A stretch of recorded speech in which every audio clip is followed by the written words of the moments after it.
मेरे प्रिय विद्यार्थियों, बहुत हार्दिक स्वागत है। और आज का ये सेशन हमेशा की तरह एनसीईआरटी के प्रश्नों के साथ साथ कुछ टेक्निकल प्रश्नों पर भी फोकस्ड है। और बिना किसी भूमिका के क्लास की शुरुआत कर रहे हैं। मुझे उम्मीद है आप सभी क्लास में आ गए होंगे।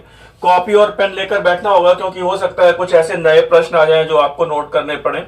और कमीशन ने अभी तक आपकी परीक्षा के संदर्भ में कोई प्रतिक्रिया दी नहीं है। फिलहाल आप ये मान के चलिए कि आपकी परीक्षाएं जो निर्धारित तिथि है जून में पीजीटी की, उसी तिथि पर होने वाली हैं। तो फिलहाल इस प्रश्न को बहुत ध्यान से देखिएगा और पढ़िएगा। वो कह रहा है कि वो प्रागैतिहासिक स्थल आपको चिन्हित करना है जहां पे पुरापाषाण काल मध्य पाषाण काल के बीच की संक्रमण अवस्था का प्रतीक माना जाता है।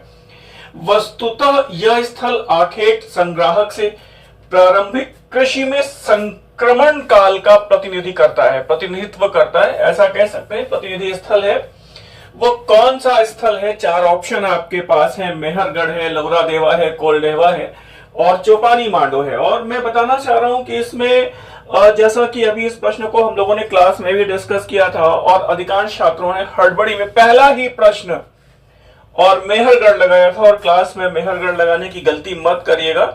यहां पर ये चौपानी मांडो है। आप कहेंगे सर क्यों है? आप ध्यान दीजिएगा, वो ये कह रहा है कि मध्य पाषाण काल और नव पाषाण काल के बीच में संक्रमण जो है आखेटक से और खाद्य संग्राहक और फिर आगे वो एक संक्रमण का स्थल। आपको यहां से पता होगा कि ये चौपानी मांडो से वन्य चावल का प्रमाण मिलता है। वन्य चावल का मतलब जंगली चावल के प्रमाण मिलते हैं। यानी इसका मतलब ये हो गया है कि अब मनुष्य थोड़ा सा मध्य पाषाण काल में आके खाद्य संग्राहक हो गया है और इसके बाद अब आगे धीरे धीरे वो स्थायित्व की तरफ जा रहा है। और फिर आप देखेंगे कि मेहरगढ़ से भी आपको कृषि का एविडेंस मिलता है। लेकिन आज की डेट में अगर ये कहा जाए कि कृषि का प्राचीनतम साक्ष्य कहां पर है, तो वो लहुरा देवा है। और आपको ये पता है, बढ़िया से सब कुछ पता है कि वो चावल का प्राचीनतम साक्ष्य अब लहुरा देवा से मिलता है। वो लगभग 8500 ईसा पूर्व के आसपास का है। चावल का प्राचीनतम प्रमाण अगर आपसे पूछ रहा है और अगर ऑप्शन में लौरा देवा नहीं है, तब आप कोलडेहवा चुन सकते हैं। कोलडेहवा से जो चावल के प्रमाण मिले हैं वो लगभग 6500 बीसी के आसपास के हैं। तो मुझे उम्मीद है कि ये आप बिल्कुल बेहतर ढंग से समझ पाए होंगे। और जो मेहरगढ़ से हमारे पास कृषि का प्रमाण है वो 7500 ईसा पूर्व के आसपास है। तो अब लगभग ये चीजें आपको क्लियर हो गई होंगी। चावल का प्राचीनतम प्रमाण जो पहले कोलडेहवा था अब लहुरा देवा हो गया है।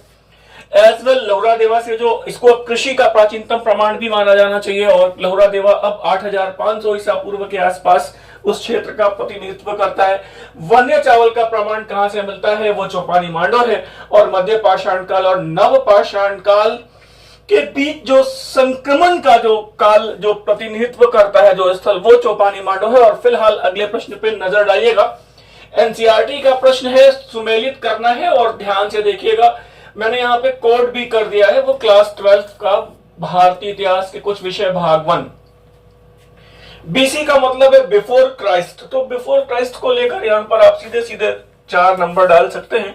एडी का मतलब है एनो डोमिनी, यहाँ पर 3 नंबर डाल सकते हैं। सीई का मतलब है कॉमन एरा, तो यहाँ पर 2 नंबर डाल सकते हैं। और बीसीई का मतलब है बिफोर कॉमन एरा, तो यहाँ पर 1 नंबर डाल सकते हैं। और 4 3 2 1 ऐसा आएगा। तो अब जो भी विकल्प ऑप्शन में उपलब्ध हो वहां पर आपको रिंग करना होगा। हड़बड़ी करने की जरूरत नहीं है। 4 3 2 1 बी वाला ऑप्शन आएगा, बिल्कुल ठीक है। आगे देखिएगा, ये कह रहा है कि बुद्ध युगीन गणराज्यों और 16 महाजनपदों का उल्लेख किस पुस्तक में है? 4 ऑप्शन है। वंडर दैट वाज इंडिया, ये पुस्तक है किसकी? एल बॉशम की। ये प्रश्न भी पूछा गया है। History of Indian civilisation, Buddhist India, the light of Asia. The light of Asia किसकी है? एडविन अर्नोल्ड की पुस्तक है। एज वेल जो 16 महाजनपदों और बुद्ध युगीन गणराज्यों का जो उल्लेख मिलता है वो बुद्धिस्ट इंडिया में मिलता है। गलती मत करिएगा, बहुत सारी चीजें क्लैरिफाई कर दे रहे हैं। और ये पुस्तक जो बुद्धिस्ट इंडिया है वो किसने लिखी है? रिच डेविड्स ने लिखी। ये प्रश्न सब पूछे गए हैं। गलतियां होने की संभावना काफी ज्यादा हो जाती है। इस प्रश्न को देखिएगा और ये प्रश्न कह रहा है कि क्षत्रिय पुरुष और शूद्र महिला यानी कि ये अनुलोम विवाह कहलाएगा। पहली बात तो ये देखिएगा, उच्च वर्ण का पुरुष है और निम्न वर्ण की महिला है। क्षत्रिय वर्ण का पुरुष और शूद्र वर्ण की जो महिला है उससे उत्पन्न संतान को क्या कहा गया है? करण, क्षत, उग्र या सूत। तो ध्यान रखिएगा, मुझे उम्मीद है आप जवाब देंगे और जवाब देना भी चाहिए, और ये जवाब यहाँ पर उग्र आएगा। कुछ वर्ण संकर जातियों के बारे में आप थोड़ा सा जान लीजिए, कुछ पुत्रों के बारे में भी जान लीजिए, और ये बढ़िया स्टेटमेंट यहाँ पर दिए हुए हैं। ध्यान रखिएगा, पुनर्विवाह जो महिला करती थी, विधवा जो पुनर्विवाह करती थी, उसे पुनर्भू कहा गया है। पहले बात बहुत ध्यान से देखिएगा, गलतियां बहुत जल्दी जल्दी हो रही हैं। और फिर देखिए वो कह रहे हैं कि जो विधवा पुनर्विवाह करती थी उससे उत्पन्न पुत्र को क्या कहा गया है? पुनर्भव कहा गया है। यानी ऐसी विधवा जो दूसरा विवाह करती थी उसे पुनर्भू कहा गया है, और विधवा विवाह के बाद उत्पन्न पुत्र को पुनर्भव कहा गया है। आपको पता है कि अथर्ववेद में वो विधवा स्त्री को 10 बार पुनर्विवाह की छूट दी गई है। फिलहाल आगे देखिएगा, यदि किसी विधवा का पुत्र उत्पन्न हो जाए, ध्यान दीजिएगा, कोई ऐसी विधवा जिसने विवाह ना किया हो और पुत्र उत्पन्न हो जाए तो उसे क्या कहेंगे? देदीशव्य। बहुत इंपॉर्टेंट है, गलती नहीं होना चाहिए। अब यहाँ पे पुनर्भव नहीं लगाइएगा, ये बहुत इंपॉर्टेंट है। एक ऐसी विधवा जिसका पुत्र उत्पन्न हो जाए वो देदीशव्य है। एक ऐसी विधवा जो विवाह करती है और पुत्र उत्पन्न होता है तो उसे पुनर्भव कहा गया है। अब थोड़ा सा आगे भी देखिएगा, सामान्य जाति की विधवत ब्याहता पत्नी से उत्पन्न पुत्र को औरस कहा गया है। ये बात बहुत इंपॉर्टेंट है। समान कुल समान गोत्र में जो विवाह होते हैं और विधि सम्मत विवाह से उत्पन्न पुत्र को औरस कहा गया है। बढ़िया बात है। फिर देखिएगा यहाँ पर ब्राह्मण पुरुष और शूद्र महिला से उत्पन्न पुत्र को क्या कहा गया है? पार्श्व या निषाद। ध्यान रखिएगा, नोट कर लीजिएगा, स्क्रीनशॉट ले सकते हैं, मैं हट जाता हूं। ब्राह्मण पुरुष एवं शूद्र महिला से उत्पन्न पुत्र को पार्श्व कहा गया है। बहुत डिटेल कर दे रहे हैं। क्षत्रिय पुरुष और शूद्र महिला मैंने अभी बताया, उग्र कहा गया है। वैश्य पुरुष एवं क्षत्राणी, क्षत्रिय महिला, यानी यहां पे देखिएगा अनुलोम विवाह का ये उदाहरण नहीं है, ये प्रतिलोम विवाह का उदाहरण है। वैश्य पुरुष, निम्न वर्ण का पुरुष, उच्च वर्ण की महिला, वो प्रतिलोम विवाह है।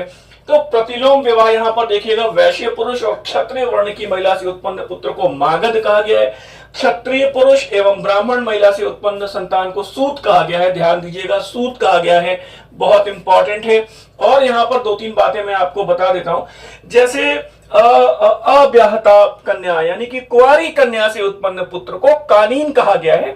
अवैध पुत्रों को गूढ़ कहा गया है। गूढ़ में भी बहुत सारे विकल्प है, उसमें बहुत सारा विभाजन है। और ध्यान रखिएगा, मौर्य काल में कौटिल्य जो गुप्तचरों को गूढ़ पुरुष कहते हैं। तो फिलहाल काफी चीजें आपकी क्लियर हुई हैं। एक ही प्रश्न में 10-10 इंफॉर्मेशन। ये प्रश्न कह रहा है दक्षिणापथ का ईश्वर किसे कहा गया है? बहुत ध्यान से देखिएगा, दक्षिणापथ का ईश्वर किसे कहा गया है?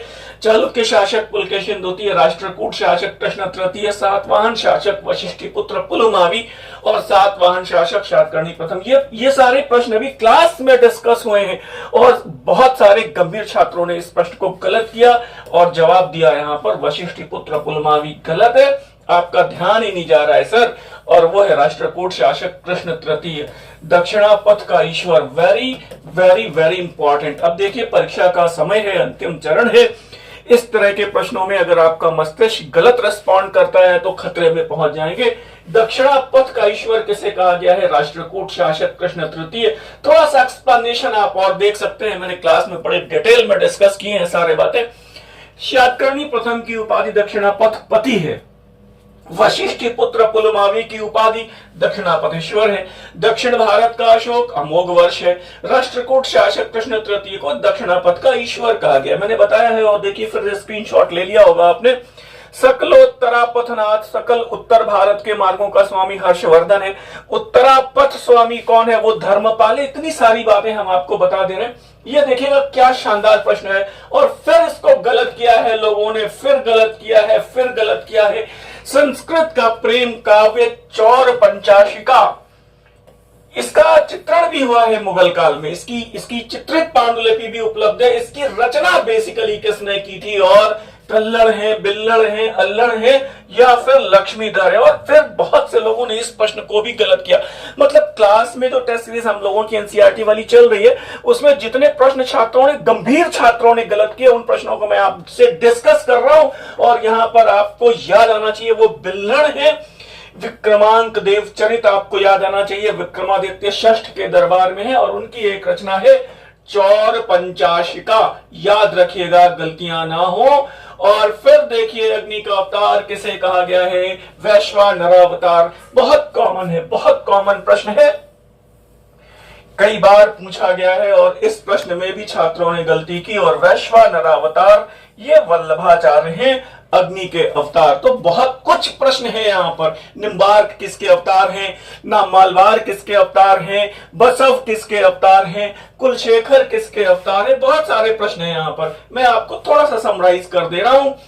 देखिएगा, निम्बार्क को भगवान श्री विष्णु के चक्र सुदर्शन का अवतार माना जाता है। यह प्रश्न भी बहुत इंपॉर्टेंट है। निम्बार्क का संप्रदाय आपको पता होना चाहिए। नामालवार को जो अलवार संत हैं, श्री राम की चरण पादुका का अवतार माना जाता है। इतनी बढ़िया बढ़िया बातें, और कम से कम 20 अवतार हैं। मध्ययुगीन संत मधुर कवि आपको पता है गरुड़ के अवतार माने जाते हैं। इतनी बढ़िया इंफॉर्मेशन है, आप इसका स्क्रीनशॉट आपको लेना चाहिए। और बड़ी विनम्रता पूर्वक मैं आपको बता रहा हूं, ऐसे ही गंभीर और बेहतरीन प्रश्नों को रिमार्क के साथ हम लोगों ने अपनी एक जो ये प्राचीन भारत की अमृत संजीवनी के नाम से ये पुस्तिका हम लोगों ने डिस्कस प्रकाशित की है। इसमें 3000 प्रश्न टॉपिक वाइज है। ऐसे ही टेक्निकल बेहतरीन प्रश्न अपने व्याख्या के साथ इसमें दिए हुए हैं। आप एंशिएंट की अमृत संजीवनी मंगा सकते हैं, 3000 प्रश्नों के टॉपिक वाइज प्रश्न।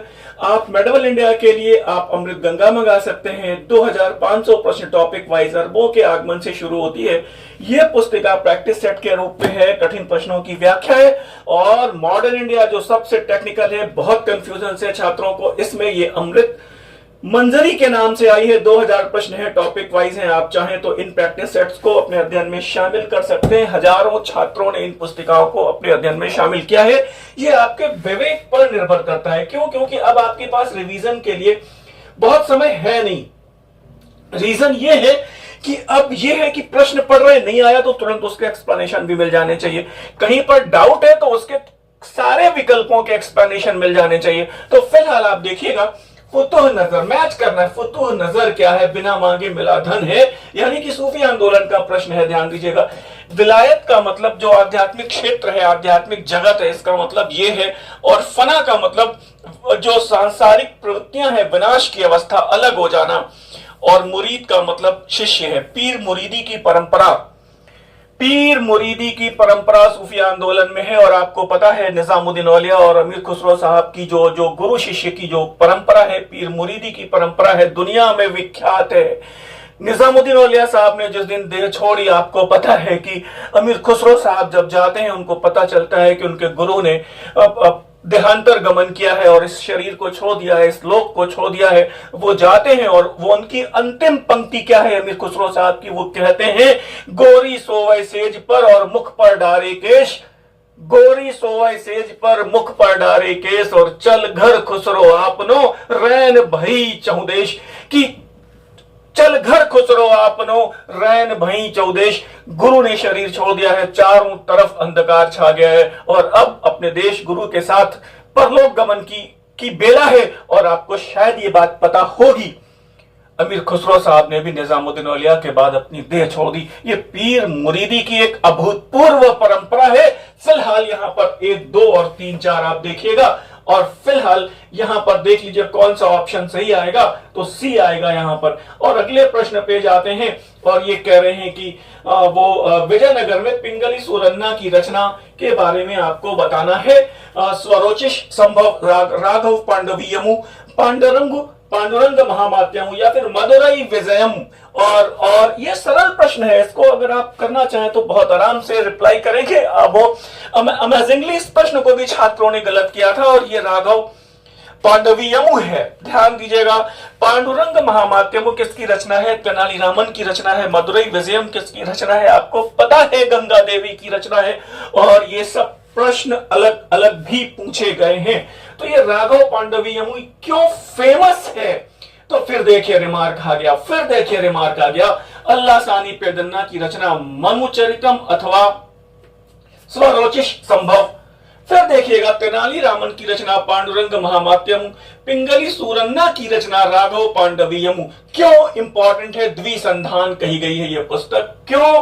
क्योंकि एक तरफ से पढ़ने पर रामायण की कथा है और दाई से बाई ओर पढ़ने पर उसी पंक्ति को महाभारत की कथा है। मतलब एक ही दोहे में सीधा पढ़िए तो रामायण, उल्टा पढ़िए तो महाभारत। ये अमेजिंग महाकाव्य है। मतलब ऐसे प्रश्नों का संकलन पूरी व्याख्या के साथ हमने अमृत गंगा में रखा है। इसी तरह हमने अमृत संजीवनी और इसी तरह हमने मॉडर्न इंडिया की अमृत मंजरी को रखा है। आप चाहें तो इन पुस्तिकाओं को प्रयागराज में हैंड टू हैंड प्राप्त कर सकते हैं, और अगर आप प्रयागराज से बाहर हैं तो ये पुस्तकें झारखंड और विजयवाड़ा तक, हिमाचल और उधर पंजाब तक भेजी गई हैं। आपको स्पीड पोस्ट के माध्यम से प्राप्त हो सकती हैं। इस प्रश्न को देखिएगा, किस बादशाह ने अपने पुत्र को नसीहत दी और कहा यह संसार उसका है जो परिश्रम करता है, प्रत्येक आपत्ति का मुकाबला करने से चूकना नहीं। परिश्रमहीनता एवं आराम बादशाहत के लिए घातक है।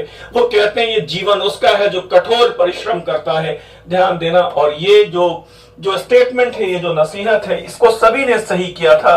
बाबर ने हुमायूं को कहा है, और बाबर ने हुमायूं को चंदेरी के युद्ध में एक और बात कही थी जब फरीद को देखा था। फरीद वही जो बाद में शेर शाह सूरी बनता है, कि हुमायूं बरादर इस अफगान से सावधान रहना, मुझे इसकी आंखों में बादशाहत के लक्षण नजर आते हैं। बाबर ने उसकी जो टैलेंट है, उसकी जो प्रतिभा है, उसको देख लिया था 12 साल पहले। हुमायूं केवल मुस्कुरा के रह जाते हैं। और आपको पता है कि शेर शाह सूरी ने 12 साल के बाद हुमायूं का साम्राज्य उखाड़ के फेंक दिया और हिंदुस्तान का द्वितीय अफगान साम्राज्य स्थापित कर दिया। ये देखिए, महाराजा अजीत सिंह ने अपनी बेटी का, अपनी पुत्री का विवाह किससे किया? बहुत सरल और बहुत सामान्य प्रश्न है, और मुझे उम्मीद है इस प्रश्न में आप गलत नहीं करेंगे।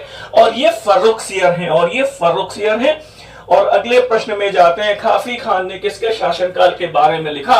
इसका शासनकाल चारणों, भाटों और गायकों और नर्तकों का स्वर्णकाल था। बिपिन चंद्रा, एनसीईआरटी, ध्यान दीजिएगा, सॉरी ये बिपिन चंद्रा लिखा हुआ है यहाँ पे, सतीश चंद्रा, ध्यान दीजिएगा, ये पुरानी वाली एनसीईआरटी का मामला है, ध्यान दीजिएगा। और ये किसका जो काल है वो नाटकों और नर्तकियों का स्वर्ण काल है? तो ध्यान दीजिएगा, ये है जहांदार शाह। यहाँ पे गलती की थी लोगों ने बहुत जल्दी से, किसी ने बहादुर शाह बेखबर लगा दिया था, किसी ने इसमें मोहम्मद शाह रंगीला लगा दिया था, लेकिन यहाँ पे सही जवाब सर जहांदार शाह है। इस तरह के प्रश्न अगर आपके गलत हो रहे हैं तो आपको रिवीजन की जरूरत है। और ध्यान दीजिएगा, पढ़ा सभी ने है। मेरी क्लास में केवल गंभीर छात्र ही बैठते हैं। सबसे बड़ी बात है, मेरा सौभाग्य है कि मुझे बहुत अच्छे छात्रों का सानिध्य मिलता है, सबका सहयोग मिलता है। और सबसे बड़ी बात यह है कि आपने पढ़ा कितना है, इस पर आपका सिलेक्शन डिपेंड नहीं करता। डिपेंड इस पर करता है कि परीक्षा भवन में आपका मस्तिष्क प्रश्नों को कैसे रिस्पॉन्ड करता है, कितना पॉजिटिवली रिस्पॉन्ड करता है। तो फिलहाल इस प्रश्न को देखिएगा, परवर्ती मुगल बादशाह जो है जहांदार शाह, परवर्ती मुगल बादशाह जहांदार शाह ने किसकी सहायता से राजगद्दी प्राप्त की? और amazingly, I am very sorry to say, लोगों ने बहुत जल्दबाजी में सैयद बंदू को लगाया था, लेकिन यहाँ पे जवाब है जुल्फिकार खान। और ऐसी गलती आप भी मत करिएगा, क्योंकि सैयद बंदुओं ने जो पहला शासक बनाया वो फर्रुखसियर को बनाया। ध्यान दीजिएगा, जहांदार शाह जुल्फिकार खान की सहायता से बना। और देखिए रिमार्क भी यहां पर आपके सामने कि जहांदार शाह ने ईरानी गुट के नेता जुल्फिकार खान के सहयोग से सिंहासन प्राप्त किया।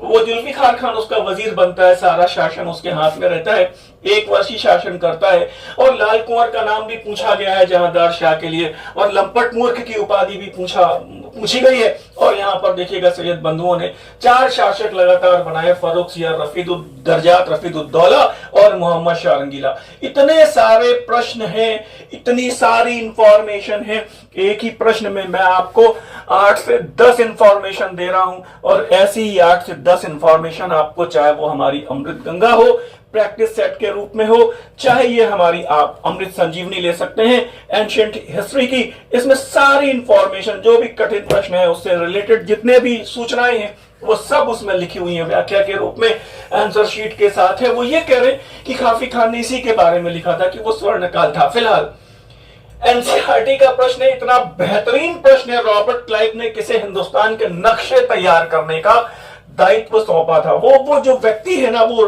कहता है क्लाइव से कि हिंदुस्तान को जीतना है तो पहले हिंदुस्तान के नक्शे, कहां नदियां हैं, कहां पर खाइयां हैं, रास्ते कौन कौन से सब हमें पता रहने चाहिए। और क्लाइव ने ये दायित्व उसको सौंपा था, उसका नाम। और यहां पर विकल्प ऐसे हैं कि आप जानबूझ के देख पाएंगे, मोर्स हो नहीं सकता, वेरेल्स हो नहीं सकता, और यहां पर जेम्स रेनल है। Very very very important. और हमें लगता है कि एनसीईआरटी में इतने बेहतरीन प्रश्न भरे हुए हैं जो आपको जल्दी से कहीं नहीं मिलते, वो एनसीईआरटी में मिल जाते हैं। फिलहाल आप एनसीईआरटी पढ़ने की तरफ भागिएगा नहीं, सारा कुछ मैं करा रहा हूं, टेस्ट सीरीज करा रहा हूं। एनसीईआरटी की टेस्ट सीरीज 120 प्रश्न करा रहे हैं हम लोग, और हर तीसरे दिन पेपर हो रहा है। बहुत से छात्र आ रहे हैं, आप भी शामिल हो सकते हैं। और अगर आप शामिल नहीं हो सकते, यहां से इलाहाबाद से बाहर हैं, आप कई 100 किलोमीटर दूर हैं, इंडिया के किसी भी कोने में हैं, तो आप स्क्रीन पर जो नंबर दिए होते हैं उसमें व्हाट्सएप के माध्यम से पीडीएफ के रूप में आंसर शीट के साथ प्रश्न पत्र मंगा सकते हैं। तो फिलहाल हॉलवेल की पुस्तक आपको पता होगा, अलाइव द वंडर, बताने की जरूरत नहीं है, वो ब्लैक होल की जो घटना है उसके बारे में वो लिखता है। कौन? हॉलवेल लिखता है, बढ़िया है, आपको पता है।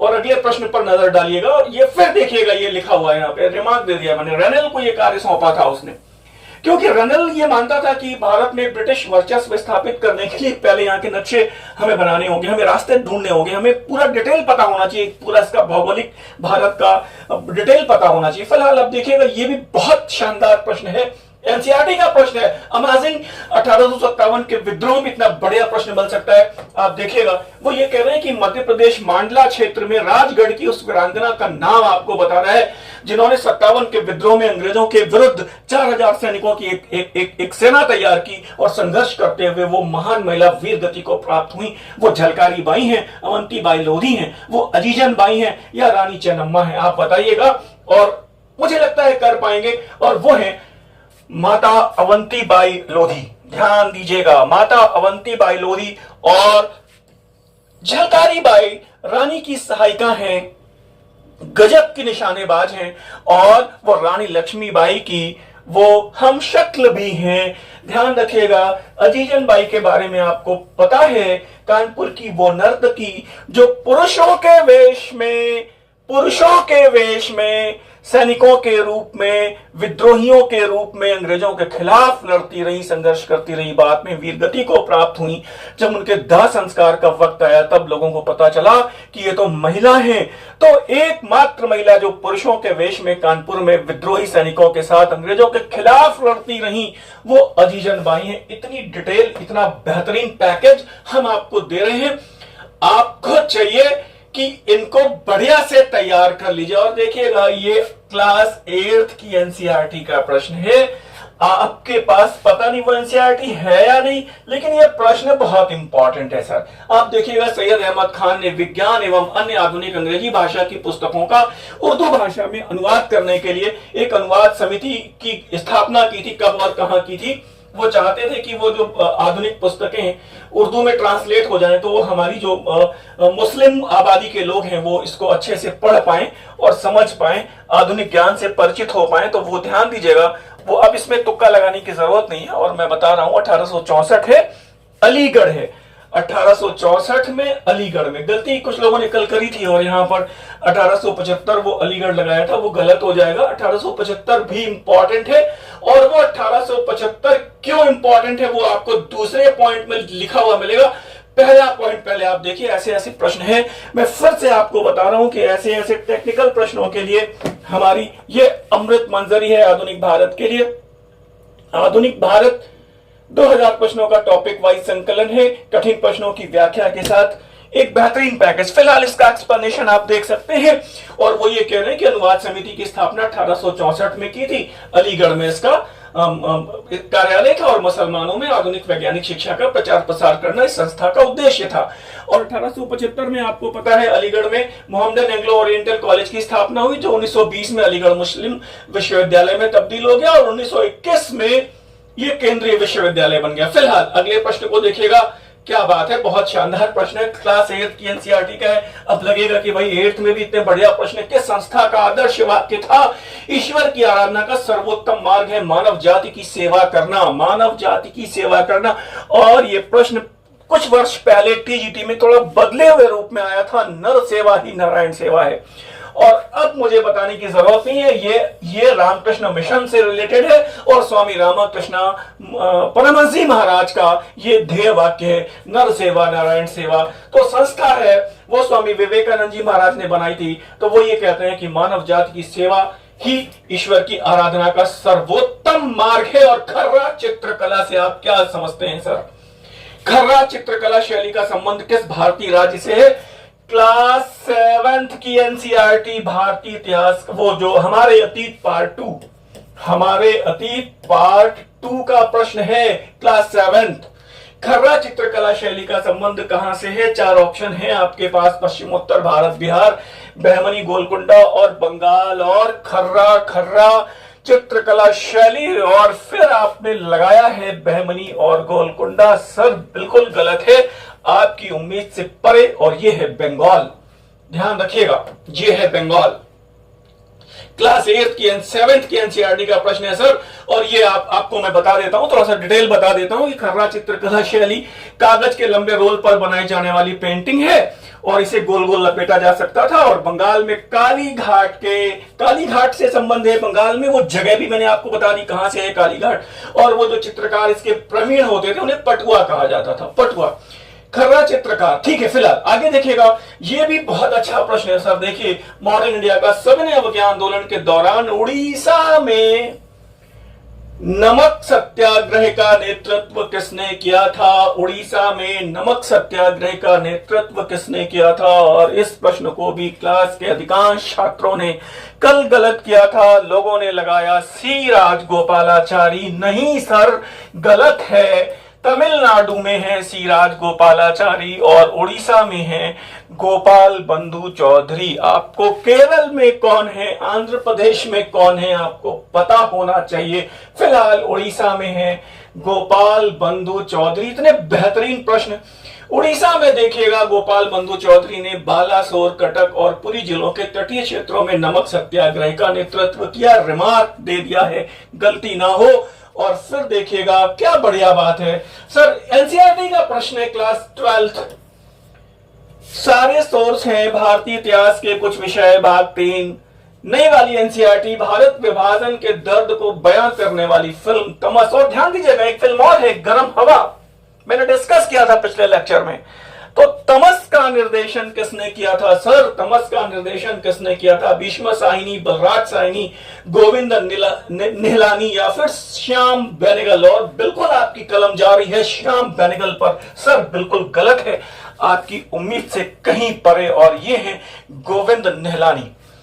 ध्यान रखिएगा, ये है गोविंद निहलानी। आप कुछ नहीं कर सकते तो इतना कर सकते हैं कि एनसीईआरटी के पेपर आप पीडीएफ के रूप में प्राप्त कर सकते हैं। फिलहाल आपकी मर्जी पर डिपेंड करता है।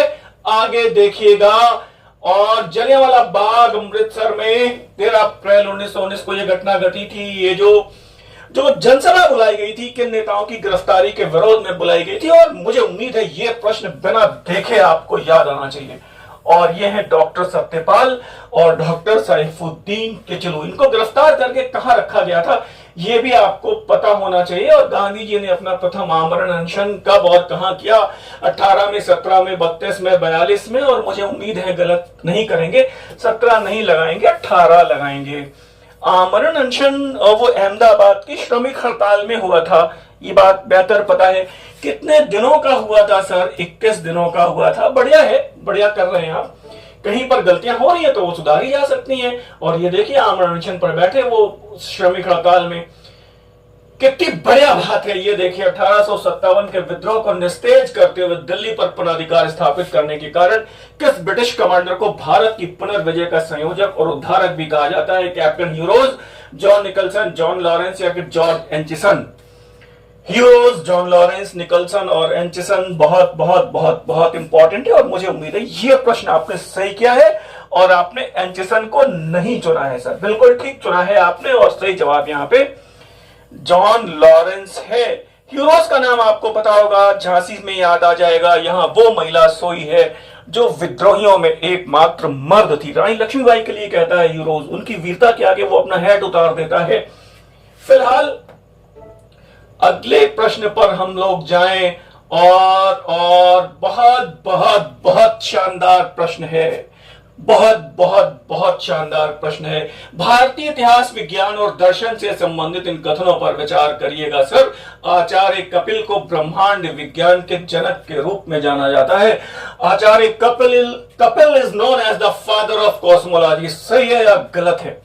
मैं आगे बढ़ूं, बहुत विनम्रता पूर्वक आपको बता रहा हूं, ऐसे ही टेक्निकल और बेहतरीन प्रश्नों का संकलन, ये एंशिएंट हिस्ट्री की अमृत संजीवनी 3000 प्रश्नों का टॉपिक वाइज संकलन व्याख्या के साथ, कठिन प्रश्नों की व्याख्या के साथ है।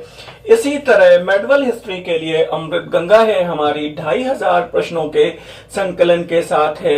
आपके लिए काफी महत्वपूर्ण हो सकती है टॉपिक वाइज। और मॉडर्न इंडिया के बेहतरीन प्रश्नों का संकलन, ये आपकी अमृत मंजरी है, 2000 प्रश्नों का टॉपिक वाइज संकलन है। आप चाहें तो इन प्रैक्टिस सेट को आप अपने अध्ययन की और रिवीजन की प्रक्रिया में शामिल कर सकते हैं। और फिलहाल अब देखिए, आचार्य कपिल को ब्रह्मांड विज्ञान के जनक के रूप में माना जाता है। सही है या गलत है? अब ये तो फिलहाल अब पता नहीं सही है कि गलत है, लेकिन पहले पूरे प्रश्न को पढ़ लीजिए। आचार्य पराशर को वनस्पति विज्ञान के जनक के रूप में जाना जाता है। पराशर फादर ऑफ बॉटनी, पता नहीं सही है कि गलत है सर।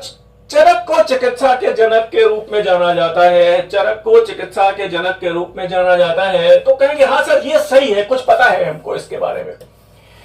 तो ध्यान रखिएगा, आपको फिर मैं बता रहा हूं, भारतीय दर्शन और भारतीय इतिहास और भारतीय विज्ञान के बारे में ये बात हो रही है।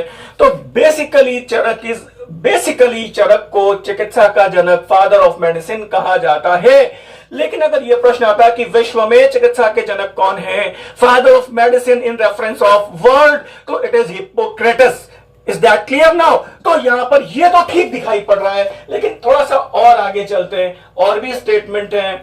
सुश्रुत को शल्य चिकित्सा के जनक, फादर ऑफ सर्जरी एवं प्लास्टिक सर्जरी के जनक के रूप में माना जाता है। तो कुल मिला के आपको लग रहा है कि हाँ सर ये भी पढ़ा है हमने, सुश्रुत को भी पढ़ा है, चरक कनिष्क के दरबार में थे, उनके समकालीन, तो ये भी पढ़ेंगे। ठीक है, ये दो तो ठीक है, इसका मतलब 3 और 4 तो ठीक है। तो यहां पर आपने फटाफट चुन लिया है, बिल्कुल ठीक। 3 और 4 गलत चुना है सर। एक बार फिर से मैं आपको पीछे ले जा रहा हूं, और भारतीय इतिहास, विज्ञान और दर्शन के संदर्भ में बात हो रही है। और आपको जान के ये रोचक और बेहतरीन जानकारी है, आश्चर्य होगा। Acharya Kapil Muni is known as the father of cosmology, ब्रह्मांड विज्ञान के जनक आचार्य कपिल है। और ऋषि पराशर वनस्पति विज्ञान के जनक हैं, father of botany in reference to India, in reference to world वनस्पति विज्ञान के जनक थियोफ्रेस्टस हैं। हम भारतीय दर्शन के बारे में बात कर रहे हैं, तो भारतीय दर्शन और विज्ञान में ऋषि पराशर फादर ऑफ बॉटनी, बिल्कुल ठीक है। चारों स्टेटमेंट सर सही है, उपर्युक्त सभी। अमेजिंग है। आप इसको या तो स्क्रीनशॉट ले लीजिए सर, या फिर आप इसको नोट कर लीजिए। मैं हटा हूं और स्क्रीनशॉट लेने में आपको 2 सेकंड लगेगा। और फिर ये चौथा भी उपर्युक्त सभी सही हैं। और देखिए कितना बढ़िया है, इसका भी स्क्रीनशॉट लीजिए। लिखा हुआ है कि विश्व के संदर्भ में चिकित्सा के जनक हिप्पोक्रेटस है, और विश्व के संदर्भ में वनस्पति विज्ञान के जनक थियोफ्रेस्टस है। अरस्तु जीव विज्ञान, जंतु विज्ञान, राजनीति विज्ञान के जनक माने जाते हैं सर, और रेखा गणित के जनक यूक्लिड माने जाते हैं। शुल्ब सूत्रों में आपको पता है कि भारतीय ज्यामिति का प्रारंभ शुल्ब सूत्रों से होता है। ये देखिए बढ़िया है, वह विश्व प्रसिद्ध भारतीय गणितज्ञ, एनसीईआरटी का प्रश्न है, जिन्होंने स्वयं से गणित सीखा, जिन्होंने अपने जीवन काल में 3000 प्रमेयों का संकलन किया, जिनका जन्मदिन भारत में राष्ट्रीय गणित दिवस के रूप में मनाया जाता है। वो कौन है? डॉक्टर होमी जे भाभा, डॉक्टर श्रीनिवास रामानुजम, सीवी रमन और डॉक्टर शांति स्वरूप भटनागर। तो उत्तर याद आना चाहिए, और ये है श्रीनिवास रामानुजम, दुनिया के महान गणितज्ञ, जिनकी अभी तक सारी प्रमेय सॉल्व भी नहीं कर पाए साइंटिस्ट, उसको समझ भी नहीं पाए। उस भारतीय पुरोधा को, उस विद्वान गणितज्ञ को जन्म देने का श्रेय भारतीय भारत की धरा को है। अगला प्रश्न देखिए, और फिलहाल ये देखिए, राष्ट्रीय गणित दिवस 22 दिसंबर को मनाया जाता है। श्रीनिवास रामानुजम के जन्मदिन के अवसर पर। ये डेट भी मैंने आपको बता दी है। और अगला प्रश्न देखिए, विधवा पुनर्विवाह अधिनियम किस तिथि को लागू हुआ? विधवा पुनर्विवाह अधिनियम किस तिथि को लागू हुआ?